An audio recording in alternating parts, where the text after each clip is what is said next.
Hello and welcome to the Street Crime UK YouTube channel. Please don't forget to like, share, comment and subscribe. Today we're going to take a look into the history of HM Prison Moorland. HM Prison Moorland, formerly HM Prison Moorland Closed, is a Category C men's prison and young offenders institution near Hatfield Woodhouse in South Yorkshire, England. The prison is operated by Her Majesty's Prison Service and is jointly managed with the nearby Hatfield Prison. In March 2005, Moorland Prison was subjected to rioting when more than 40 inmates refused to return to their cells. It took 4 hours and the intervention of staff and officers from neighbouring institutions to quell the situation. In August 2006, a report from Her Majesty's Chief Inspector of Prisons stated that both Moorland and Hatfield prisons were well managed and provided a safe and respectful environment for inmates and staff. But the report also claimed that the regime at Moorland Prison was over punitive and under-motivating.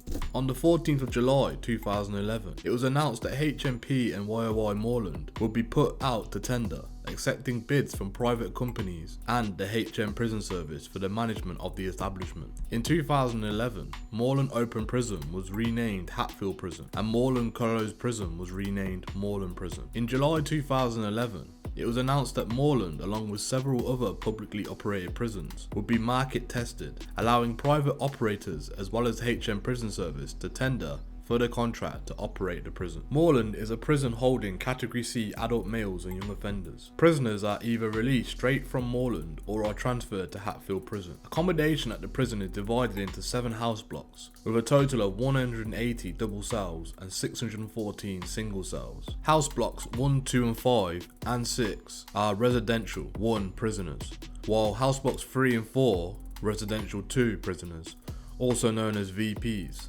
are vulnerable prisoners. House Block 7 houses elderly and disabled residential 2 prisoners. Offender behaving groups and enhanced thinking skill courses are offered to inmates at Moorland Prison, as well as the welfare to work programs and job clubs. There is also a listener scheme for any who may be at risk from suicide or self-harm, and community projects are also offered. Former notable inmates at the prison include Michael Barton, Adam Johnson, Jerez Kika, Sean Mercer, Jake Fiery and Jamal Boosba. HMP Moorland opened in 1991 with a remand and YOI function, containing the original house blocks 1 to 4. House Block 5 opened in 1998 and House Block 6 was added in 2011 and took the operating capacity up to 1006. In addition, 320 sex offenders from Yorkshire and Humberside region were received into Moorland and located to house blocks 3 and 4. In September 2002, HMP YOI Moorland merged with HMP YOI Hatfield with a shared governor and senior management team. In July 2011, it was announced that HMP YOI Moorland, along with its sister prison HMP YOI Hatfield, would be made subject to a market testing program. It was placed into the South Yorkshire lot, which included HMP Lindone. The cluster was named HMP South Yorkshire and led by a single governor and a single management team, managing a population of some 2,200 prisoners. The decision to privatise the prisons was reversed in 2013 and the prison remained in public ownership run by HMPS, and in January 2014 HMP YOI Moorland reverted into being a single prison. HMP YOI Moorland has 6 residential house blocks holding a mixture of young adults and offenders. House Block 1 is the Substance Misuse Treatment Wing. House Block 2 is the First Night Centre. House Blocks 3 and 4 are the prisoners convicted of sexual offences. House Block 5 includes the Reintegration Unit. House Block 6 is the Drug-Free Environment. House Block 7 is a unit for older prisoners and those with poor mobility, integrated general population and prisoners convicted of a sexual offence. Offender behaving groups include enhanced thinking skill courses, welfare to work and job clubs, and a listener scheme is also available. The prison runs 3 accredited offender behaviour programs. Thinking Skills, which addresses the prisoners' cognitive skills, allowing them to look at the problem solving in relation to their offending behaviour and general life decisions. Calm, which is an anger management program addressing issues of emotional violence in relation to offender behaviour. Building Skills for Recovery, the Replacement Substance Misuse Program for PASRO.BSR addresses both drug and alcohol misuse and can be assessed by the alcohol misusers only. This program has been commissioned by Doncaster PCT as part of its recovery-based ethos. The prison offers a range of workshop placements including work experience in farms and gardens, furniture repair, industrial cleaners, kitchens, lights, painting and decorating, picture, plastic, stores, tailors, TV repairs, waste recycle, braille, CES, joinery and wire and stripping. Moorland has a modern gymnasium including 2 weight and cardiovascular gyms, a remedial gym area, a sports hall and an external football field, as well as many recreational gym sessions. They run full-time courses leading to vocational qualifications in a gym instructor level 2 MVQ, a circuit instructor level 1 and 2 MVQ, first aid work HSE approved, treatment of injuries level 2 and 3 QCA NQF, indoor cycling beginners credited towards MVQ, healthy living 1 and 2 credits towards MVQ. The prison has 3 workshops which are run by the education department, allowing prisoners to gain vital vocational qualifications in bricklaying in level 2 C Skills Award CAA, painting and decorating level 2 C Skills Award CAA, and bench joinery level 2 skills CAA. The education department is run by Manchester City College and offers a range of courses and qualifications. Function for skills in English, function for skills in mathematics, skills for life adult literacy, skills for life adult numeracy, ITQ, certificate for creative techniques, certificate for creative employability skills, VT hospitality and catering food and beverages services, hospitality and catering professional cookery, hospitality and catering food preparation and cooking, awards in food safety and catering, practical horticultural skills. The prison was inspected during February 2019 and in his report the inspector had this to say: HMP Moorland is a Category C adult and young adult men's resettlement prison situated near Doncaster. It was last inspected on February 2016, at which time it was still adapting to having been re-rolled as a resettlement prison. There had also been a period of uncertainty prior to the last inspection as a result of the prison being embarked for privatization, a plan which was subsequently abandoned. In 2016, the prison was also suffering very badly from an influx of illicit drugs, particularly new psychoactive substances, NPS. This was causing daily medical emergencies, and not enough was being done to stem the flow of drugs into the jail. At that time, it was also made clear to the inspection team that the staff felt the prison had been severely affected by the benchmarking process, leaving it desperately short of staff. It was therefore heartening to see the progress that had been made in the past 3 years. In 2016, 3 of our healthy prisons tests had been graded as not sufficiently good. In contrast, on this occasion, we have found 3 to be reasonably good, with increases in grading for safety and respect.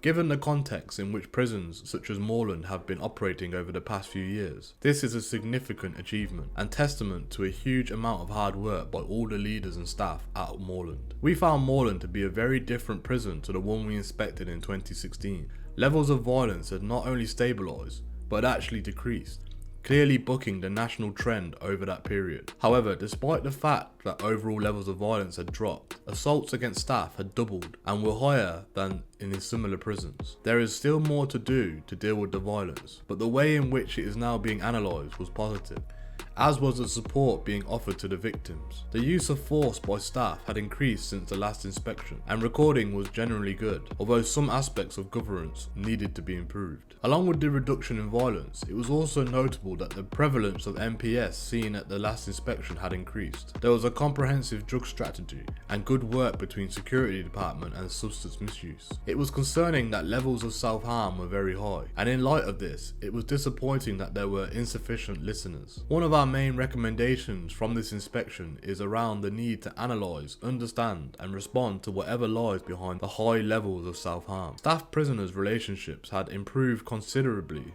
since the last inspection, and it was good to see that the key worker scheme was being implemented. It was clear that this was having a positive impact on relationships, as in every prison where we see it happening. The introduction of in-cell telephones was an important development and beneficial in many ways. However, there was much work to be done to understand the equality monitoring data that indicated some poorer outcomes for prisoners with protected characteristics. There was a need for more consultation and better involvement of community groups who worked in equality and diversity. Our survey indicated adverse results for black and minority ethnic prisoners, as well as disabled prisoners, and this needed to be understood. The reintegration unit was, in principle, a good initiative, with perfectly sensible aspirations to manage poor behaviour, incentivise good behaviour, and assist prisoners in locating back onto mainstream accommodation. However, at the time of the inspection, there was still much work to be done to realise the full potential of the unit, and a more meaningful regime needed to be introduced from the moment prisoners were first located onto the unit. The most serious concern we had was around the lack of effective public protection measures. The report gives detailed evidence on how these were lacking in too many ways, and it was unacceptable that high-risk prisoners approaching release were not receiving detailed consideration that their potential risk to the public should have demanded. Moorland has now been a resettlement prison for a number of years, and this whole area of responsibility, not only to the prisoners but also to the public, needs to be addressed as a matter of urgency. Overall, this was a very good inspection, although there were some vital areas where improvement was still needed. It was obvious that the findings of the last inspection had been taken seriously. Around 2/3 of our recommendations have been achieved, and this is more than we are used to seeing in recent times. I would urge the leadership and staff at Moorland not to feel defences about some of the issues raised in this report, which some might interpret as criticism. It is the duty of the HM Inspector of Prisons to report on what we see, and if we see shortcomings, we will point them out, in the spirit of helping to secure further improvements through recommendations. This was a reassuring inspection and shows what can be achieved even in difficult times and testing times. But it would be unduly complacent not to acknowledge that further improvement is necessary and achievable. This report was made by Peter Clark, CVO OBE QPM, in April 2019. A married prison drugs worker who was 54 was spared jailed after her explicit chats on a phone with an inmate were exposed by guards routinely monitoring his calls. Tracy Story from Doncaster was a substance misuse worker at HMP Moorland. The 54-year-old was caught having inappropriate chats with prisoner Nicholas Millward. She admitted to one count of willful misconduct in a public office in lower courts. Miss Story was sentenced to 3 months suspended at Sheffield Crown Court. The substance misuse worker, Tracy Story, had an inappropriate relationship with the prisoner Nicholas Millward at HMP Moorland in Doncaster, South Yorkshire. The married prison worker was busted for having inappropriate chats with an inmate after the guards recognised her voice whilst monitoring the prison's calls. The staff were monitoring the prisoner's calls as a matter of routine when they recognised the member of staff's voice. Prosecutor Michael Jones told Sheffield Crown Court that Miss Story was suspended from duty in the prison's healthcare department and, whilst being escorted from the prison, said, "I have been dreading this day, and I have been waiting for this moment." Miss Story's manager became concerned after their meetings took longer than usual, and Miss Story unusually met Mr. Millward in reception after his transfer from HMP Doncaster. The inmate called her personal phone 9 times between October and December 2019, and listed her personal number under the name of his ex-partner. He was later transferred from HMP Moorland to HMP Leeds. The court heard there was no sexual contact between the pair, and the relationship with Mr. Millward lasted between November 2019 to February 2020. Richard Barradell, mitigating, said he accepted prison security had been compromised, but Miss Story's wrongdoing went no further than a sexual chat. Miss Story's manager became concerned after their meetings took longer than usual and had noticed that Miss Story had met Mr. Millward in the reception area of HMP Moorland. Mr. Barradell said she had no previous convictions but was vulnerable and at a low ebb because of bereavements at the time of the offending. She was struggling to extradite herself from this relationship. She is utterly ashamed and very, very embarrassed. She has lost her job as a result and now works in a pharmacy. Miss Story of Coventry Grove, Doncaster, pleaded guilty to willful misconduct in a public office. Judge Michael Slater told her, "In my view, this does cross the custody threshold. You abused a position of trust. You were sufficiently experienced to be aware of the dangers of this type of liaison. What you did potentially undermines the moral authority of the prison service. Had it gone any further, the outcome of this hearing today would be very different." The judge sentenced Miss Story to 3 months behind bars to be suspended for 12 months. She was subsequently dismissed from her position working for Care UK based at HMP Moorland. Detective Scott Jarvis, speaking after the case, said, "The public quite rightly expect high standards of conduct from those working within the prison service. Miss Story's behaviour was inappropriate and criminal, and I am pleased that she accepted responsibility accountability for her crimes before a court. South Yorkshire's Police Prison Crime Unit will continue to work alongside our prison partners and take any inappropriate relationship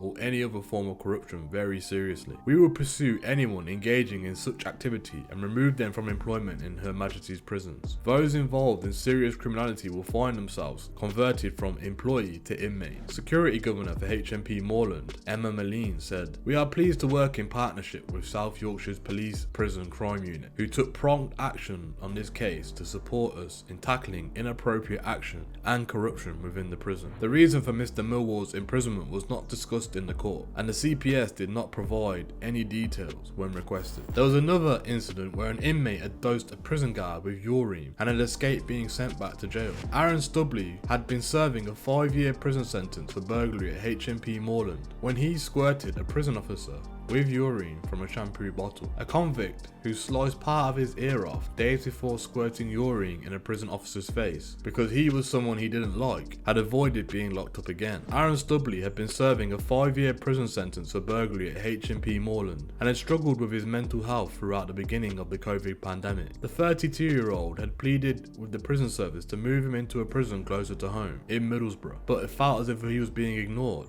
Sheffield Crown Court heard. Mr. Stubley was released from that sentence on September the 25th, but exactly 1 month before that, he'd filled a bottle of shampoo with urine and squirted it all over a prison guard. Prosecutor Stephanie Hollis told the court that the prison officer had been escorting prisoners to their cell, having collected their afternoon meals. From around 2 meters away, Mr. Stubley squirted the urine onto the shirt and trousers of the prison officer, and later attempted to squeeze the bottle in his face. Another prison officer was also struck with the urine and had her shirt and trousers soaked. When asked why he had done it, Mr. Stubley told the officers that he thought the prison officer was someone who deserved it. Gary Wood, defending, said his client had struggled significantly with the pandemic and lack of visits afforded to him and had self-harm whilst in custody. He added that he cut his own ear just 2 days prior to the ordeal in which he soaked 2 prison officers with urine. The recorder, Felicity Davis, decided that, having heard Mr. Stubley had attempted to turn his life around since, a suspended sentence would be the best option. She was told he had gained employment with Network Rail and was living on his own in accommodation for the first time. Mr. Stubley of Robert Avenue, Middlesbrough, admitted 1 count of administering a noxious substance to a grieve,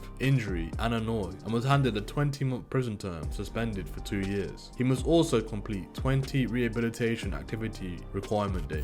Thank you for joining us today. What are your opinions of HMP Moorland? Please let us know what you think in the comments below. Thank you for joining us today. If you enjoyed this content, please don't forget to like and share. And if you're new to the channel and you want to see more Street Crime UK content, hit subscribe and press that bell so you can join us on the next video. Thank you for joining us, and until next time, stay safe.